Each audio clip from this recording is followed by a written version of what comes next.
You know, one of the most important takeaways that you can have as a family member who has an alcoholic in their family, and one of the things that I wish I had known uh, 20 years ago, before my wife passed away, and before I had the knowledge that I do now, is that you have to recognize the signs that someone is becoming an alcoholic, they are an alcoholic, or they've become, in the later stages, chemically, physically, and emotionally dependent on alcohol.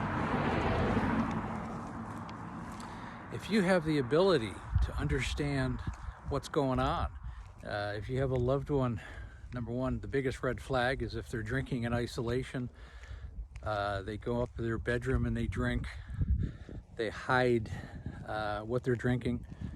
Maybe they hide it by what they're drinking, like vodka, which is it's almost odorless and tasteless, or wine, and they hide the bottles underneath the bed, you know, underneath the couch, behind books, in the garden, wherever. Or they drive somewhere and drink a bottle of wine and then come home, and you know immediately that they have a problem. The other thing is if they hide their bottles in cans,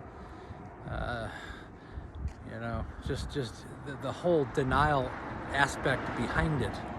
And the point is you have to recognize these signs, and instead of ignoring them or not understanding what's going on, instead of acting, you know, systematically, acting emotionally outward, you know, if you're just with anger and animosity and outrage and frustration, and that's the only emotion that you want to show, it's not going to help you as a family member, and it's not going to help the alcoholic. What you need to do is you need to intervene. The whole point of everything I do is the family needs to intervene, and the sooner the better.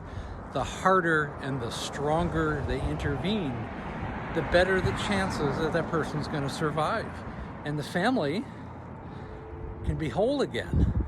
You know, it's not just about the alcoholic, it's also about the family. You know, again, my name is Andrew Culkin. I'm the author of Amanda, A Cautionary Tale of Alcoholism. I also have a coaching program called There's an Alcoholic in the Family. Both are set to come out in 2024. I also have a Facebook group called There's Amanda, A Cautionary Tale of Alcoholism. Please join that. There's lots of information in that, and I put some of the videos in there as well. But I'm the big advocate of the family stepping in as soon as they recognize the problem, and understand that it's not just a weekend warrior who's drinking during the week. They've created a habit. If someone's drinking every single day of their life, they've created a habit, and they're not going to be able to stop it. It's rare that they're going to be able to stop it on their own. So you have almost a fiduciary responsibility as a family member, friend, close friend, someone who loves this person, to step in. You got to step in and demand things. You need to demand rehab, group counseling, and you have to support that person emotionally, not financially, not any other way, but you do have to support them emotionally and support the struggle and recognize it for what it is, which is the disease. Once again, thanks for listening. We'll talk to you soon.